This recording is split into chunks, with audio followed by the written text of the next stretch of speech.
So, as regular viewers will know, I've been doing a series on seed starting, and just a few days ago I sent quite an interesting email with a whole series of photographs of somebody's seed starting environment and their seedlings, and asking for my advice basically, what is going wrong with these seedlings. So I asked him if I could do a video to answer the question, because I think a lot of people probably have similar sort of situations. And yeah, I mean, I've got quite a nice seed starting setup now, but I haven't always had, so I've had many of these sorts of problems. So I'm going to start off with where they're germinating their seedlings, which is on top of this boiler. And when you look at the seedlings a bit later on, you'll see that probably this boiler is a very nice place for starting heat-loving crops, but it's probably a little bit too warm for quite a lot of them. So the lettuces and the beetroot and things like that, which are going really fast, they're growing really fast and really leggy. So probably the little shelf actually would just be fine for starting most things, including the tomatoes and the peppers. You know, most things will start perfectly well on that little shelf next to a boiler. On top of the boiler, probably things will germinate, and they'll probably germinate quite quickly and quite well, but it probably may be a little bit too hot for everything.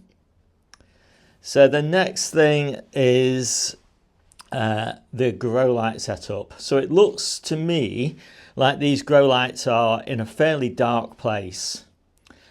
These type of grow lights that we've got here are really designed, I think, for supplemental lighting. So they're really designed to take a sunny windowsill, which will probably get plenty of light from the south, say, but not enough light from the back, from the north, so that everything will be drawn towards the south, towards the window, to sort of balance it off. So you put the grow lights here, you put the sunlight here, and you know the result is that the plants grow nice and evenly. Sorry, I've got very itchy eyes. And so they're great for supplementals. So I'm actually using the grow lights in here in a kind of supplemental way as well. So I'm putting my grow lights on early in the morning because I'm trying to recreate the conditions of May in here. So they're coming on sort of, 6 o'clock in the morning, something like that, going off at 9 o'clock, coming on in sort of 3, 4 o'clock in the afternoon, going off at 7 o'clock sort of thing. So similar sort of day length to May, similar sort of light intensity to May, which means I can grow things that think they're in May. So that's the way I would use these grow lights. I would use them not in a dark corner because they're not bright enough for that. You really need higher powered grow lights.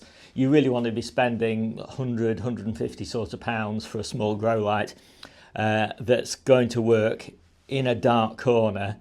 But for these, as I say, use supplementally to extend the day length and balance the day, the light from the window and the light from the house side of a window. They work pretty well. And you can see when you look at the actual seedlings, they're all extremely leggy.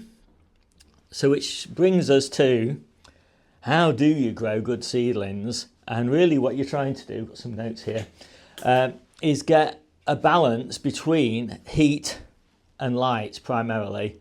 So if you're growing in a house on a sunny windowsill, it's almost always too warm and it's not light enough.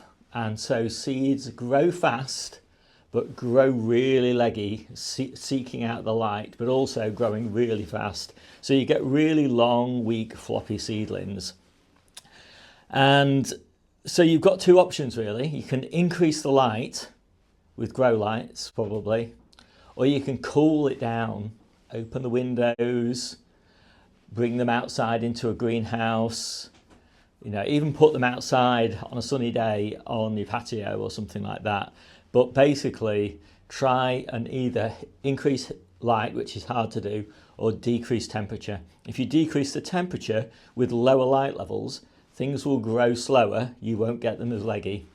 So that's my general approach. The other things that are quite important really are just general airflow.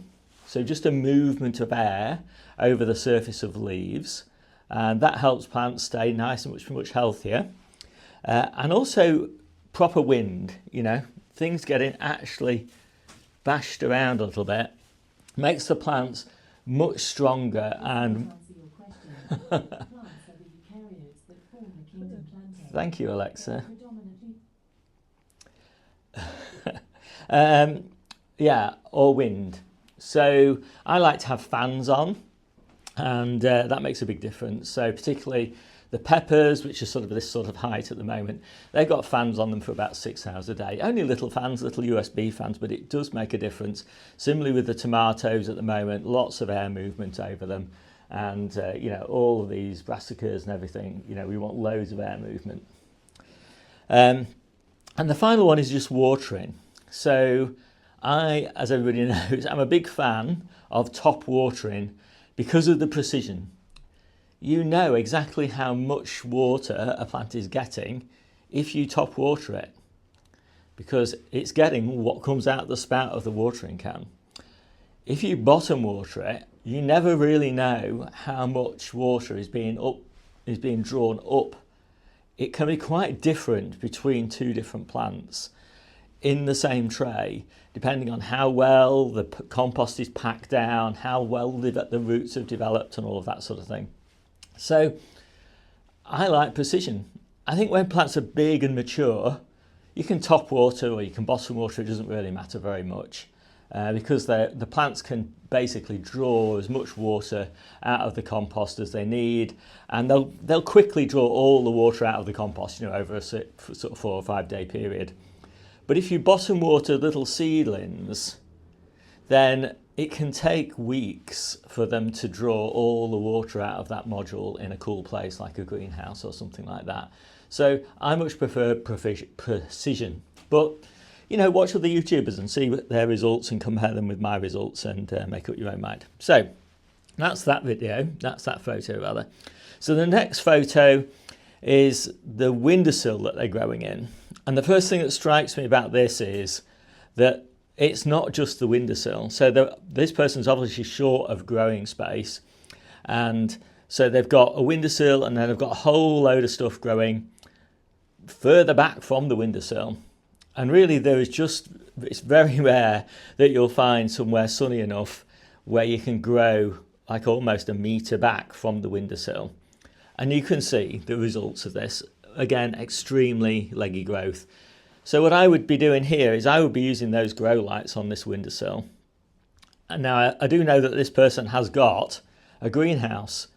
And so when you note a lot of the things that they're growing beetroot, they're growing lettuces, they're growing brassicas, things like that. They would be better in the greenhouse on the allotment. And I'll just show you quite a few of the things that I've got growing in my greenhouse just to give you an idea.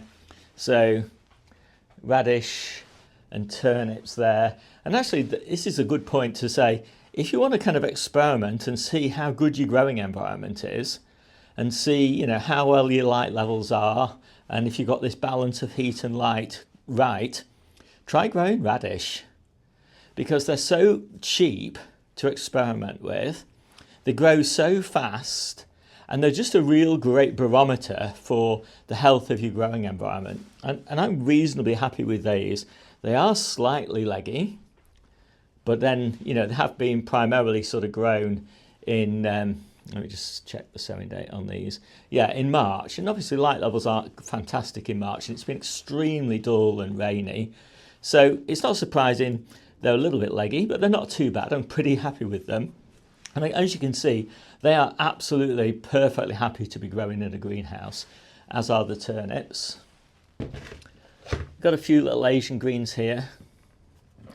These are tatsoi. Again, these are fine. You know, they're just slightly leggy, but not too bad.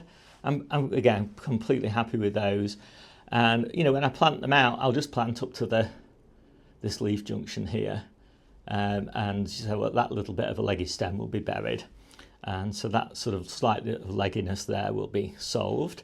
But again, you know, they've been out in this greenhouse for most of their lives. They germinated in the house, but then they came straight out into the greenhouse. And I've got spinach here. This spinach was actually started 14th of February. And yeah, I mean, I'm very happy with this as well. There's no legginess at all with this. And the reason there's no legginess here is I did give these grow lights for the first week after germination. So they were in the dark basically until they germinated. And as soon as I saw the first 2 or 3 starting to pop up, pop them under grow lights just for a week. And then that gave them enough leaf area that they could then cope with the lower light levels in the greenhouse towards the end of February. And yeah, I'm pretty happy with these. No heat, of course, in this greenhouse at the moment. So they're absolutely lovely. Right, let's go back to these. So here we've got beetroot and cucumbers. So the first thing that strikes me is like cucumbers at this time of year. I wouldn't, you know, I've got cucumbers at this time of year, but I'm going to heat this greenhouse. So unless you've got somewhere hot, you know, well above 10 degrees to grow your cucumbers, I wouldn't be starting them now. I'd be starting them towards the end of April or early May, and not really planting them outside, planting them out in June, probably the middle of June here. And probably if I got a unheated greenhouse or a polytunnel or something like that towards the end of May. So yeah, so with these, you know, I think just too early. There's French beans at the back there. It's exactly the same with French beans. You know, French beans get a little bit more cold tolerant than cucumbers, not a lot. And these tomatoes, obviously a lot of tomatoes here.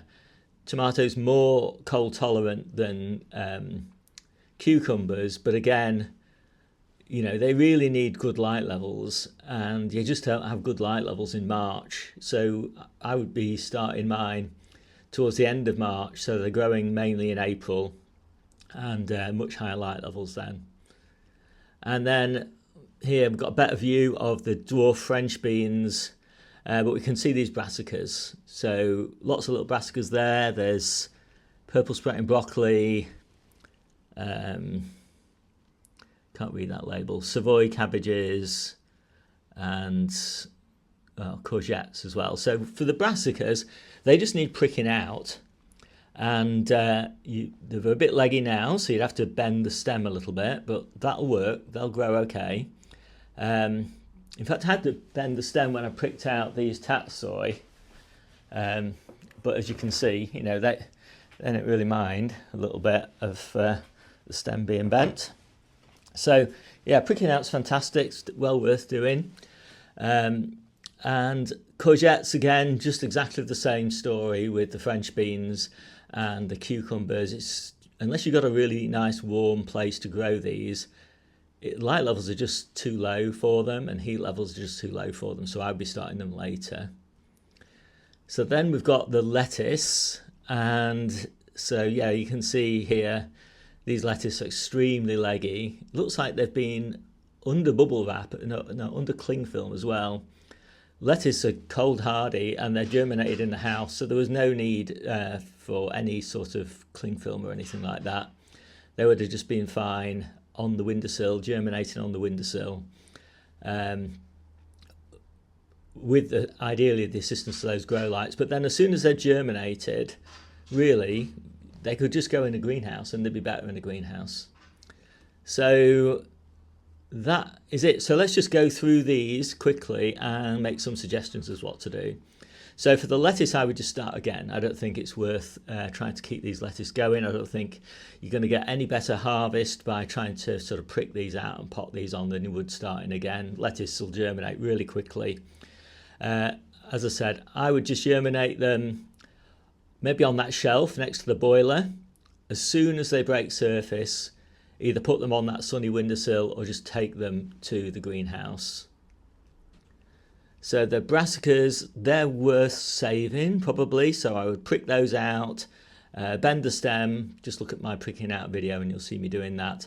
And yeah, and then take them to the greenhouse.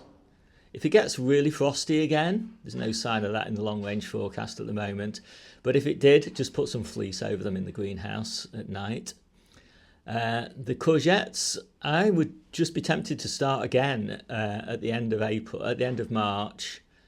Sorry, at the end of April rather. And then you'll have good plants ready to go out in early June if you're growing them outside. If you were growing them in the greenhouse, then you could start them, 2 or 3 weeks earlier. Same story with the dwarf French beans. I would start them way later because you're not going to put them outside until probably at best the end of May, and they grow really quickly. So, and you could grow them on that sunny windowsill, but start them in April. Start them towards the end of April or early May. The tomatoes, you could prick those out, plant them deep up to the true first leaves, just a few of them for an early crop, maybe 3 or 4 of them. But for most of the tomatoes, start them later. Tomatoes grow really fast when they're grown in the right conditions.